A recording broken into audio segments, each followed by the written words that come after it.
Hello అండి, welcome to our channel. ఈరోజు నేను చేయబోయే రెసిపీ కందిబ్యాళ్ళ పొడి అండి. కంది పొడి. దీనికి కావాల్సిన ఇంగ్రీడియంట్స్ చింతపండు, వట్టిమిరపకాయలు, మినప్పాలు, కందిబ్యాళ్ళు, ఉప్పు. అవి ఇప్పుడు రెసిపీ చేయడం స్టార్ట్ చేద్దామండి. ఇప్పుడు ప్యాన్ హీట్ అయిన తర్వాత డ్రై రోస్ట్ చేస్తున్నాను. ఒట్టిగా ఆయిల్ ఏం వేయకుండా వేస్తున్నాను. టూర్ దాల్ అండి, నేను ఒక కప్ తీసుకుంటున్నాను.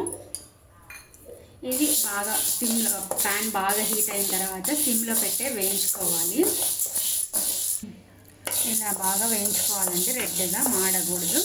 ఇప్పుడు ఇవి పక్కకు పెట్టేసి మినప్పాలు, ఉరద్దాలు అవి వేసి మళ్ళీ డ్రై రోస్ట్ చేస్తున్నాను వాటిని కూడా. ఇది హాఫ్ కప్పు. మనము కందిబ్యాళ్ళు ఎంత తీసుకుంటామో దాంట్లో హాఫ్ కప్పు. మీకు హాఫ్ వద్దనుకుంటే పావుభాగమైనా వేసుకోవచ్చు, మన ఇష్టం. ఇది కూడా డ్రై రోస్టే చేసుకోవాలి. ఇవన్నీ వేగిన తర్వాత కొంచెం జీలకర్ర, వట్టిమిరపకాయలు, చింతపండు అన్నీ వేయించుకోవాలి. ఈ స్టేజ్లో మనము మినప్పాలు కూడా రోస్ట్ చేసుకొని పక్కన పెట్టేసుకోవాలి. రెడ్ చిల్లీస్ అండి, నేను తీసుకున్న క్వాంటిటీకి ఒక 10 రెడ్ చిల్లీస్ తీసుకున్నాను. ఇవి కొంచెం వేగాలి. ఇవి కొంచెం వేగిన తర్వాత కొంచెం జీలకర్ర, చింతపండు అండి. చింతపండు నేను ఒక చిన్న size lemon, half lemon size అయినంత తీసుకున్నాను చింతపండు, అంతే ఎక్కువ అవసరం లేదు. ఇప్పుడు లాస్ట్లో కొంచెం ఒక హాఫ్ టేబుల్ స్పూన్ అంతా జీలకర్ర వేస్తున్నాను. ఎక్కువ అయితే అవసరం లేదండి, ఎందుకంటే లాస్ట్లో వేగుతాయి. చింతపండు కూడా వేసేస్తున్నాను.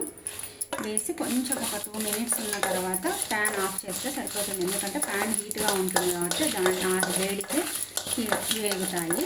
సో నేను ఇప్పుడు ప్యాన్ ఆఫ్ చేస్తున్నాను. ఇవన్నీ చల్లారిన తర్వాత సాల్ట్ వేసుకొని మనం మిక్సీకి వేసుకునేదే ఫైన్ పౌడర్ లాగా వేసుకోవాలి. మీకు గార్లిక్ ఫ్లేవర్ ఓకే అనుకుంటే గార్లిక్ కూడా వేసుకోవచ్చు. ఇప్పుడు మనం తీసుకున్న ఇంగ్రీడియంట్స్, రోస్ట్ చేసుకున్న ఇంగ్రీడియంట్స్ అంతా మిక్సీకి వేసానండి. కొంచెం సాల్ట్ వేసేసి, టేస్ట్కి సరిపడంత సాల్ట్ వేసేసి మిక్సీకి వేసుకున్నాను.